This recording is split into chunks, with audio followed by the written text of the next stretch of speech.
भगवान की न्याय व्यवस्था में तो अनंत दुख है, अनंत अज्ञान है, अनंत अनंत नेगेटिव चीजें भी हैं, क्योंकि वो है ही अनंत। लेकिन मुझे कितना दुख मिलेगा?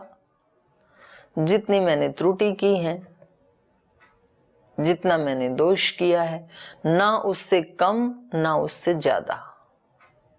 जो दोष किया है उसका फल भुगतना पड़ेगा, उससे कम में बात नहीं बनेगी और उससे ज्यादा भी नहीं मिलेगा। जैसे नारक योनि वालों को, तिर्यक योनि वालों को, मनुष्य योनि को, देव योनि को, सबको अलग अलग प्रकार के दुख का विधान शास्त्रों ने बताया है।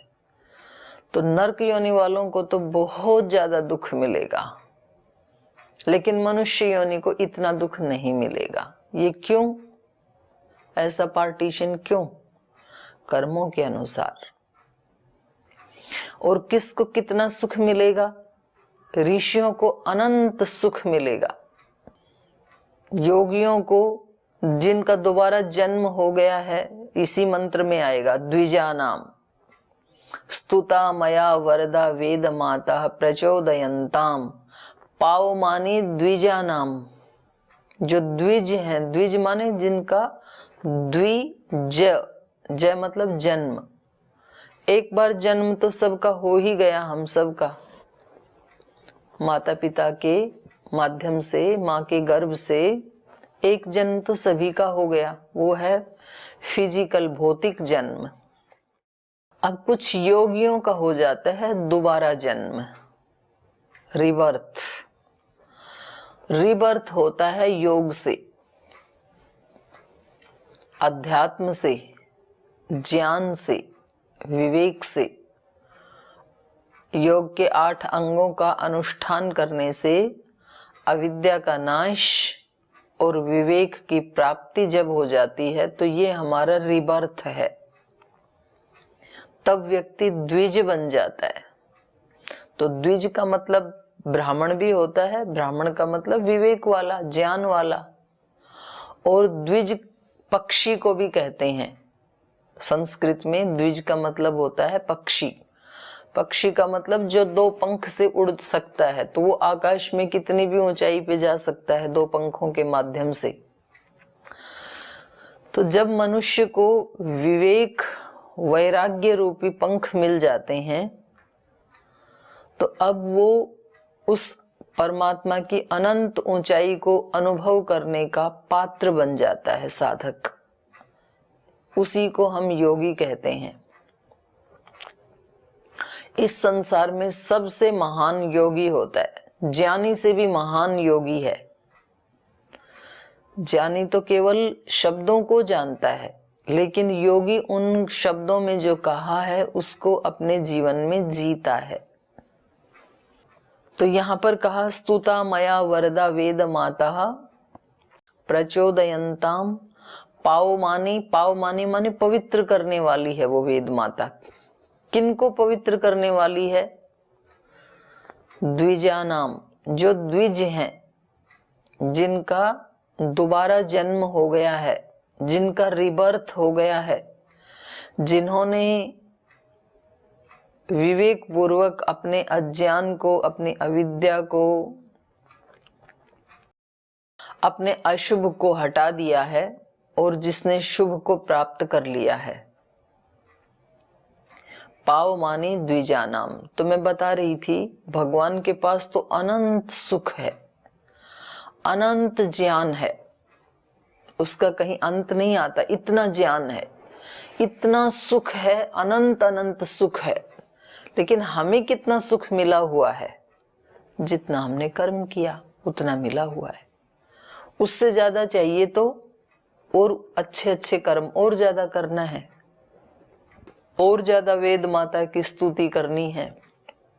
स्तुति का मतलब होता है एक तो वाणी से स्तुति, एक अपने कर्मों से स्तुति। स्वकर्मणा तम अभ्यर्च। तो वाणी से स्तुति तो हम सुबह सुबह करते ही हैं। फिर दिन भर अपने कर्मों से स्तुति। जो भी कर्म करें वो हमारा कैसा होना चाहिए? वो हमारा या तो सेवा स्वरूप होना चाहिए या तो भजन स्वरूप होना चाहिए, भक्ति स्वरूप होना चाहिए। तो हम अपने कर्मों से उसकी स्तुति करें, हम अपनी भावनाओं से भी उसकी स्तुति करें, अच्छी अच्छी भावनाएं उठाएं अपने हृदय में, क्योंकि ये सारे साधन हैं। अच्छे अच्छे विचार उठाएं अपने मस्तिष्क में। मन एक साधन है, बुद्धि भी साधन है, हृदय भी साधन है, हाथ पैर भी साधन है, आंखें भी साधन है, वाणी भी साधन है, कान भी साधन है। ये सारी इंद्रियां साधन हैं साधना करने के लिए। तो अभी आप जो बैठे हैं और आपकी कलम से जो आप लिखते जा रहे हैं, तो जो आप लिखना चाह रहे हैं वही आपकी कलम लिख रही है या उससे अतिरिक्त लिख रही है? जो आप चाह रहे हैं वही आपकी कलम लिख रही है। आप बैठे हैं तो आपके हाथ या पैर कहीं इधर उधर ऐसे भाग के जा रहे हैं या जैसे बैठाया वैसे ही बैठे? जैसे बैठाया वैसे ही बैठे। आप यदि हाथ को ऊपर करना चाहते हैं तो ऊपर होता है, आप यदि ऐसे ज्ञान मुद्रा में रखना चाहते हैं हाथ को तो ऐसे रहता है, आप ब्रह्मांजलि में ऐसे रखना चाहते हैं तो हाथ ऐसे ही रहते हैं। पैर आपने एक जगह कहा कि अभी 1 घंटे के लिए इधर ही रहना है तो इधर उधर नहीं भाग रहे हैं। तो इसका मतलब है हमारी इंद्रियां हमारा कहना मानती हैं। तो इन भौतिक इंद्रियों की तरह से मन भी एक इंद्रिय ही है, और बुद्धि, मन बुद्धि चित्त अहंकार, जो उस एक अंतर इंद्रिय के जो 4 भाग हैं, तो वो भी हमारा कहना मानते हैं। इसलिए हमारे को गलत सुनाया गया बहुत बड़े लंबे काल से, मन कहना नहीं मानता है, मन बहुत चंचल है, मन तो घोड़ा है, डाकू है, पता नहीं क्या क्या संज्ञाएं दी गई उसको। हमने भी ऐसे ही मान लिया। वास्तव में मन एक साधन है, एक इंद्रिय है और जड़ है। जैसे हाथ पैर जड़ हैं ऐसे ही मन भी जड़ है। तो जिस दिन हम ये मानना शुरू कर देते हैं कि मेरा मन मेरे कहने के अनुसार ही चलता है, जैसा मैं इसको बताऊं वैसा ये सोचता है, जैसा मैं इससे भावना करवाऊं वैसी भावना करता है, ये बिल्कुल मेरा आज्ञाकारी एक यंत्र है। तो उस दिन से फिर आध्यात्मिकता शुरू हो जाती है, उस दिन से साधना शुरू हो जाती है फिर। और क्योंकि इतने दिन से उल्टा निर्देश दिया है तो थोड़ा टाइम तो लगेगा वापस लाने में, लेकिन आ जाता है। और जिस दिन मनुष्य का मन पूर्ण रूप से अपने वश में हो जाता है, जिस दिन मनुष्य की बुद्धि, उसका चित्त, अहंकार 100% उसके कंट्रोल में हो जाता है, उस दिन मनुष्य का दूसरा जन्म हो जाता है, वो द्विज बन जाता है। उस द्विज के लिए इस मंत्र में बताया गया है। स्तुता मया वरदा वेद माता प्रचोदयंताम, वो पवित्र करने वाली है। पाव मानी द्विजानाम, द्विजों को पवित्र करने वाली है। जो जिनका दोबारा जन्म हो गया उनको फिर कभी भी ये वेद माता नीचे नहीं गिरने देती है, फिर उनको और ऊपर और ऊपर और ज्यादा सुख और ज्यादा आनंद उधर ही लेकर के जाती है। तो उससे प्रार्थना की जा रही है कि हे वरदायिनी वेद माता, आप हमें क्या दीजिए? आयुः, प्राणम, प्रजाम, पशुम, कीर्तिम, द्रविणम, ब्रह्मवर्चसम। तो क्योंकि साधक भी द्विज बन गया तो पूरा विवेकशील हो गया, तो सब कुछ एक ही मंत्र में मांग लिया। जब वरदायिनी स्तुता वेद माता हमारे सामने है और उससे मांगने का अवसर मिल रहा है, तो एक चीज क्यों मांगे? क्यों ना सब कुछ मांग लें? क्योंकि सब कुछ की व्यक्ति को आवश्यकता तो होती ही है। जैसे राजा के पास जाएं और राजा कहे कि जो मांगना है सो मांग लो, तो राजा से समझदार व्यक्ति क्या मांगेगा? पूरे राज को ही मांग लेगा। वे आपके पास जो कुछ है वो सारा ही दे दो, बात खत्म। एक एक चीज क्या मांगना कि मकान भी दे दो जी, नौकरी भी दे दो जी, वस्त्र भी दे दो जी, गहने भी दे दो जी, इतनी बात बोलने की जरूरत क्या है? सारा राज ही दे दो, बात खत्म। तो हम ऐसे ही राजा के सामने बैठे हैं, पर उस राजा के राज की तो सीमा है, वो तो एक ही व्यक्ति को दे सकता है, एक राज दो चार को तो दे नहीं सकता है। और उसकी भी सीमा है, जितना उसका राज है उतना दे सकता है, उसके बाहर कहीं वो व्यक्ति जाएगा तो फिर वो राजा नहीं रह सकता है। दूसरे राजा के राज्य में जब जाएगा तब तो वो राजा नहीं है, फिर तो दूसरा राजा है। लेकिन भगवान के पास अनंत अनंत सामर्थ्य है, अनंत अनंत आनंद है। वो सबको समृद्धि देके भी समृद्ध ही रहता है, सबको ज्ञान दे करके भी ज्ञानी ही रहता है, उसमें कोई कमी नहीं आती। क्योंकि अनंत का मतलब ही है जिसका कभी अंत ना हो। तो वो आपको भी दे सकता है, मुझे भी दे सकता है, और ऐसे लाखों करोड़ों अरबों खरबों आत्माओं को दे सकता है, फिर भी उसके पास उतना ही बना रहेगा। और दे ही रखा है हम सबको। हम सबको आयु दे करके भी उसके पास आयु की कमी नहीं है, वो तो सदा एक रस ही रहता है। तो आयु का भी क्या मांगना, आयु तो मिली ही हुई है हमें। तो बोल जी इसलिए मांग रहे हैं कि हम मरे नहीं, तो ये भी गलत है, क्योंकि मरना ही है। तो फिर भी मंत्र में आयु क्यों मांगी जा रही है? आयु का मतलब केवल सांस लेना ही नहीं है, उस जीवन का कोई बड़ा पर्पज होना चाहिए, कोई बड़ा लक्ष्य होना चाहिए। उस जीवन को जीवन कहते हैं, उस आयु को आयु कहते हैं। अब ऐसी आयु तो कुत्ते बिल्ली की भी है ही, मनुष्य के पास भी है ही, लेकिन आयु आयु में अंतर है।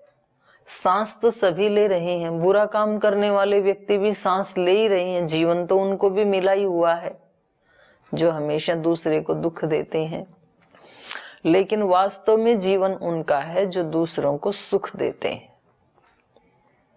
मधुवन खुशबू देता है, सागर सावन देता है। जीना उसका जीना है जो औरों को जीवन देता है, जो औरों के दिल को धड़कन देता है। पुष्पों का जीवन जीवन है, ये दूसरों को सुगंध देते हैं और इनका कुछ घटता भी नहीं है। तो उस आयु की प्रार्थना की गई है कि कुछ ऐसा जीवन जिए कि हमें भी सुख मिले और हमारे माध्यम से हमारे आसपास रहने वालों को भी सुख मिले, उसकी प्रार्थना की गई है। नहीं तो व्यक्ति जीता तो है लेकिन कभी कभी खुद भी दुखी हो जाता है और फिर पास वालों को तो दुख मिलेगा ही मिलेगा। जो हमारे पास है वही आजू बाजू वालों को मिलता है, ऑटोमेटिक ही मिलता है, ना दें तो भी मिलता है। जब व्यक्ति किसी भी कारण से दुखी है, परेशान है, गुस्से में है, तनाव में है, तो फिर जिसके साथ भी बात करेगा, जिसके साथ भी व्यवहार करेगा, तो उसको प्रीति से तो बोल नहीं सकता है, क्योंकि खुद ही दुखी है ना बेचारा, तो कैसे बोलेगा वो। और जिस दिन व्यक्ति खुद खुश होता है, उस दिन कोई छोटी मोटी प्रतिकूलता भी आती है तो उसको इग्नोर करके फिर वो दूसरे को भी खुशी दे, कोई बात नहीं है, ऐसे हो गया तो छोड़ो, अब इसको आगे चलो। आपके घर में किसी दिन कोई फंक्शन हो, विवाह शादी हो और बहुत सारे लोग आए हैं, आपको बधाई दे रहे हैं, उस दिन आपके नौकर के हाथ से कोई कप टूट जाए तो क्या कहते हो? उसके साथ झगड़ा करते हो क्या? चलो छोड़ो, अब इसको साफ करो, अब अगले काम में लग जाओ, क्योंकि आप खुश हैं। और जिस दिन आप दुखी थे और उस दिन उसके हाथ से कोई कप टूट गया, बाई के हाथ से, उस दिन उसकी शामत आ जाती है। कुछ भी देख करके काम नहीं करते हो, कितनी मुश्किल से कहां से लेकर के आई थी, कितना प्रीति पूर्वक खरीदा था मैंने इसको। तो बात तो एक ही, सिचुएशन तो एक ही है, कप का टूटना, लेकिन हमारे चित्त की सिचुएशन के ऊपर डिपेंड करता है कि हम कौन सी घटना को कैसे ले रहे हैं और कितना उसको महत्व दे रहे हैं। यदि हम किसी समय लोभ की स्थिति में हैं, किसी समय हम अहंकार की स्थिति में हैं, तो फिर वो ही घटना हमें दुख दे देती है। अभी आप अपने घर में बैठे हैं, तो अब महाराज जी के पास मंच पे कोई भी चढ़े, आपको क्या दिक्कत है? लेकिन जिस दिन आप महाराज जी के सामने बैठे होंगे योग भवन में, और उस दिन आपको मंच पे नहीं बुलाया और किसी दूसरे तीसरे को बुला लिया, उस दिन बड़ी दिक्कत होती है, क्योंकि उस समय हमारा चित्त लोभ की स्थिति में है, लालच की स्थिति में है, महत्वाकांक्षा की स्थिति में है, अहंकार की स्थिति में है। मैं भी तो काम करती हूँ, मैं भी तो इतने वर्ष से लगी हुई हूँ, अभी लगे हुए हैं, अभी भी तो लगे हुए हैं। तो रोजाना कौन कौन मंच पे जाता है? कोई दिक्कत नहीं, क्योंकि आपके मन में महत्वाकांक्षा नहीं है। भाई मैं अपने घर में बैठी हूं तो मैं कैसे जा सकती हूँ? कामना ही नहीं है तो दुख भी नहीं है। यहाँ आते ही कामना हो जाएगी तो दुख भी साथ में आएगा। तो जब जब इस तरह की स्थिति आती है और जब हम दुखी होते हैं, तो फिर हमें टटोलना है अपने आप को उस स्थिति में। उस स्थिति में हम एबनॉर्मल हो जाते हैं। तो हम जब खुद दुखी होते हैं और फिर कोई बाजू वाला पूछ ले, आपके पास बैठा हुआ, सबको तो बुलाया राज्य प्रभारियों को, आपको क्यों नहीं बुलाया? पर चुप रहना तो सुबह सुबह, मतलब फिर हमारे को उसका बोलना अच्छा नहीं लगता है। तो क्योंकि हमारा चित्त दुखी है ना, तो इसलिए दूसरे को भी हम कोई लड्डू तो दे नहीं सकते हैं। ऐसे घर परिवार में भी होता है, ऐसे पूरे उसमें हमारे आचरण में, व्यवहार में ऐसे ही चीजें आती हैं। तो इसलिए यहाँ पर प्रार्थना की गई है कि ये वेद माता जो हमने स्तुति की है, जो वरदायिनी है, ये किसको पवित्र रखती है? द्विजा नाम। जब विवेक हो गया और व्यक्ति ने ज्ञान पूर्वक अपनी महत्वाकांक्षाएं हटा दी, अपना लोभ, लालच, अहंकार, अज्ञान सब हटा दिया, तो फिर उसको दोबारा गिरने नहीं देती है। पावमानी द्विजानाम आयुः, वो व्यक्ति ठीक से आयु को जीता है। हम तो बेचारे ऐसे हैं कि हवा के थपेड़ों से इधर उधर हिलते डुलते रहते हैं। तो हमारा जीवन तो हिलने डुलने वाला है अभी, पर वास्तव में जो योगी हैं, जो संत हैं, जो महात्मा हैं, उनका जीवन, उस जीवन की यहाँ पर प्रार्थना की गई है। आयुः, प्राणम, प्राण, प्राण तो सभी ले रहे हैं, लेकिन प्राण प्राण में अंतर है। एक व्यक्ति प्राण ले रहा है करोड़ों लोगों को प्राण देने के लिए, एक व्यक्ति प्राण ले रहा है कई लोगों के प्राण लेने के लिए। तो दोनों में अंतर है ना। सुख देने के लिए भी व्यक्ति प्राण ले रहा है, दुख देने के लिए भी प्राण ले रहा है, पर यहाँ पर प्रार्थना की जा रही है सुख देने के लिए। आयु प्राणम, पुष्ट प्राण हो, कभी थके नहीं काम करते हुए, ऐसे प्राण हो, कभी दुखी ना हो हम प्रतिकूल परिस्थिति में भी, ऐसे प्राण हो। भगवान के सिवाय कभी किसी से कुछ मांगे नहीं हम, कोई डिमांड ना हो किसी से, ऐसे प्राण हो। आयुः प्राणम प्रजाम, एक तो आपके जो बाल बच्चे हैं, घर परिवार के लोग हैं, वो आपकी प्रजा हैं। एक तो जो हमारी इंद्रियां हैं, वो हम आत्मा की प्रजा हैं। और एक तो जो आप समाज में कार्य करते हैं, सोशल वर्क करते हैं, उसमें जो लोग जुड़े हुए हैं, वो भी हमारी प्रजा हैं। तो सबके लिए प्रार्थना की है यहाँ पर, तीनों के लिए। सोशल दृष्टि से भी हमारी प्रजाएं बढ़ें, अच्छे अच्छे लोगों की टीम हमारे पास खूब सारी बढ़नी चाहिए, तो उसका टारगेट लें, फिर उसको प्राप्त करें। घर में भी हमारा घर परिवार हमारे अनुकूल हो, शरीर में हमारी इंद्रियां 10 की 10 इंद्रियां और हमारा मन हमारे अनुकूल हो, उस प्रजा के लिए प्रार्थना की गई है। आयु प्राणम प्रजाम पशुम, पशु का मतलब है भोग के साधन। जो भी हमारे पास संसार के सुखों का भोग करने के साधन है वो भी हमारे पास पर्याप्त हो। आयु प्राणम प्रजाम पशुम कीर्तिम, मनुष्य कीर्ति का पुजारी है, अपकीर्ति का पुजारी नहीं है। कीर्ति, सुयश, और गीता में जो महिलाओं के 6 गुण बताए हैं, जिसको भगवान ने अपनी विभूति बताया है, तो उन 6 में एक नाम है कीर्ति। कीर्ति का अर्थ हम कर देते हैं प्रसिद्धि, प्रसिद्धि नहीं। कीर्ति का मतलब है ब्रह्मचर्य का पालन करने से, संयम का पालन करने से जो एक ओज, तेज, सहजता और मन प्राण आत्मा की जो सुंदरता है उसका नाम कीर्ति है। आप लोगों ने सुना होगा सीता माता एक इतनी सुंदर राजकुमारी थी, उसकी कीर्ति दिग दिगांतर में फैली हुई थी। सावित्री माता, सीता माता, दमयंती माता, जिजाऊ माता, ये ऐसी नारियां, उनके पिता ने उनको एक ऐसा इन्वायरमेंट दिया कि वो एक बहुत पवित्र वायुमंडल में पली। एक संयम का जीवन उनको जीने के लिए एक इन्वायरमेंट मिला, ब्रह्मचर्य का जीवन जीने का उनको अवसर मिला। तो जब पुरुष शरीर में ब्रह्मचर्य का पालन किया जाता है तो उससे उत्पन्न होता है ओज, तेज, लावण्य। और जब मातृ शरीर में ब्रह्मचर्य का पालन किया जाता है, सब इंद्रियों को संयमित करके और एक ज्ञान के इन्वायरमेंट में, भक्ति के, श्रद्धा के इन्वायरमेंट में उसको पाला जाता है, तो उसके अंदर जो शक्ति पैदा होती है उसका नाम है कीर्ति।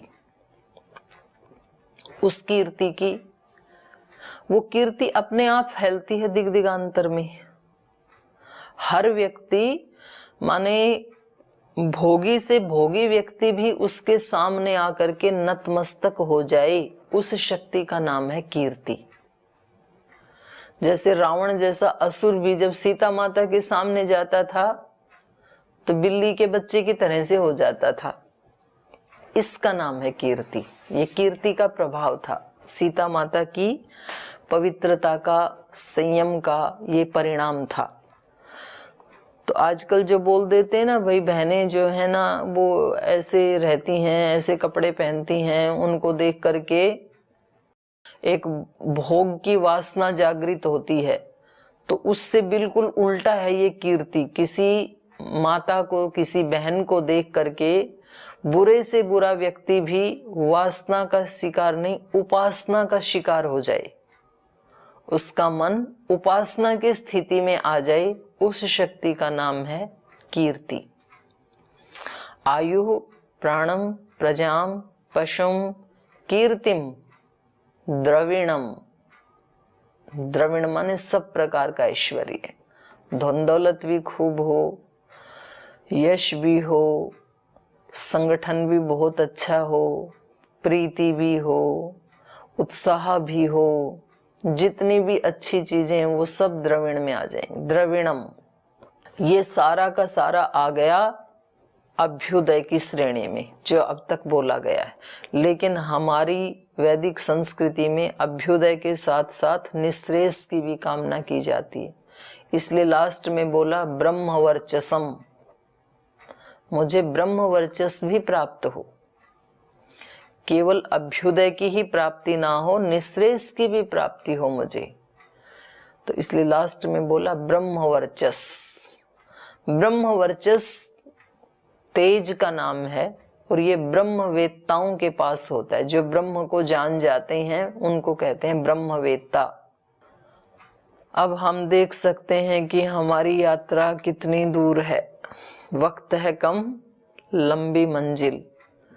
ब्रह्म वर्चस्व प्राप्त करना है, मंजिल वो है हमारी। तो अभी तो सारे दोषों को भी नहीं हटाया है, अभी तो आत्मा को, अपने आप को भी प्राप्त नहीं किया हमने। तो पहले अपने आप को प्राप्त करना, फिर ब्रह्म को प्राप्त करना। पहले आत्मवेत्ता बनना और फिर ब्रह्मवेत्ता बनना, वो मंजिल है हमारी। तो अभी काफी दूरी है, लेकिन राह यदि ठीक है, कदम यदि ठीक दिशा में आगे बढ़ रहे हैं, तो बहुत लंबी दूरी भी एक क्षण में पाट दी जाती है। भगवान की इतनी अनंत शक्तियां हैं। ऐसा नहीं है कि भाई बहुत दूर है तो फिर व्यक्ति में एक निराशा का भाव आता, अच्छा पता नहीं कितने वर्ष लगेंगे, जीवन तो थोड़ा ही बचा है। वर्षों की बात नहीं है, एक क्षण में भी घटित हो सकता है वो, गुरु कृपा से, भगवत कृपा से।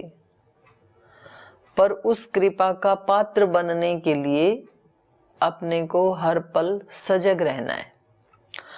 कोई प्रतिकूलता आ गई, कोई गलती हो गई, त्रुटि हो गई, तो भी भगवान की ही शरणागति, गुरु की शरणागति, तो भी हिम्मत नहीं हारना। क्योंकि जिस गलती के कारण, जिस दोष के कारण, जिस त्रुटि के कारण आज मन दुखी हो गया, तो भी भगवान की शरणागति। भगवान तो है ना मेरे साथ, भगवती माता तो है मेरे साथ, वरदायिनी वेद माता तो है मेरे साथ, तो वो फिर से मेरी गलती को ठीक कर देगी। क्षमा करो हे मेरे प्रभु जी, अब तक के सारे अपराध, धो डालो तन की चादर को, धो डालो मन की चादर को, लगे हैं इसमें जो भी दाग। तो भगवान के पास वो सामर्थ्य है कि वो धो डालते हैं और हमें पात्र बना देते हैं। और फिर हम इस मंत्र में जो मांगा है साधक ने, वो सब हमें मिल जाता है, मिल जाता है सब उसको जो तीन लोक दरमियान है। तीनों लोकों में जो कुछ शुभ है, तो उसको देते हुए भी देर नहीं लगती है और लेते हुए भी देर नहीं लगती है। शरणागति में जब आते हैं तो इतना देता है कि फिर हम सोच भी नहीं सकते हैं। एक प्रार्थना हम गाते हैं ना, मन वचन कर्म उसकी आज्ञानुसार कर ले, वो तो पिता है तुझ पर सर्वस्व वार देगा। देने पे जब वो आए तो बेशुमार देगा, खूब सारा देगा। तो ये एक मंत्र हम बोलते हैं, तो बोल तो लेते हैं हम फटाफट, लेकिन अर्थ देखो कितना गहरा है। एक ही मंत्र में सब कुछ मांग लिया गया है यहाँ पर। तो अब की बार जब आज यज्ञ करते समय इस मंत्र को बोलें, आहुति दें, तो ये इतना सारा भाव उस समय मन में लेके आना, फिर आहुति देना, फिर और अच्छा यज्ञ होगा। तो बस इसके एक दो मंत्र बचे हैं यज्ञ के, इन पे हम अगली कक्षा में विचार करेंगे। और आज ही सुबह सुबह मेरे मन में ये विचार आया कि अब आप लोग इधर आएंगे तो आप लोगों की यहीं परीक्षा हो जाए ऑफलाइन ऑनलाइन में दिक्कत आएगी, तो डरो मत। वो मेरे को कल एक बहन बता रही थी, बोल जी आप पेपर के लिए कह रहे थे, लेकिन ये इतना गैप हो गया तो जो कुछ थोड़ा बहुत आता था वो भी भूल गए हम तो अब हमारा क्या होगा। और आपने कहा था आने के बाद परीक्षा होगी, तो मैंने कहा कोई बात नहीं, दोबारा आपको अपग्रेड कर लेंगे, तो आप डरना नहीं। तो एक दिन आपको 1-1.5 घंटा जब आप आओगे तो उसी समय आपकी परीक्षा भी ले लेंगे, तो सुविधा हो जाएगी फिर हमारे को। तो जो आपको सिखाया है उसी में से पूछेंगे, तो डरना नहीं है। कभी आज से ही आप टेंशन में आ जाओ, जी परीक्षा है बच्चों की तरह से, और थोड़ी आ भी जाओ तो क्या दिक्कत है, परीक्षा के नाम से ही सही कुछ आप याद करेंगे, चिंतन करेंगे तो अच्छी बात है, जीवन में कुछ ना कुछ आगे बढ़ेगा। तो बस आज समय हो गया, आज की कक्षा को यहीं विराम देते हैं। आपका दिन बहुत बहुत शुभ हो, बहुत पवित्र हो, बहुत अच्छा बीते, भगवत भक्ति में बीते, खूब अच्छा आप अपना कर्म भाग्य बनाएं। तो बहुत बहुत शुभकामनाएं।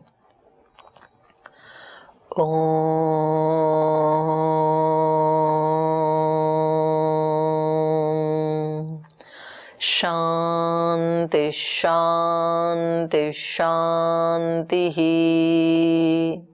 श्री परमात्मने नमः। ओम श्री गुरुभ्यो नमः। सर्वेभ्यो नमः।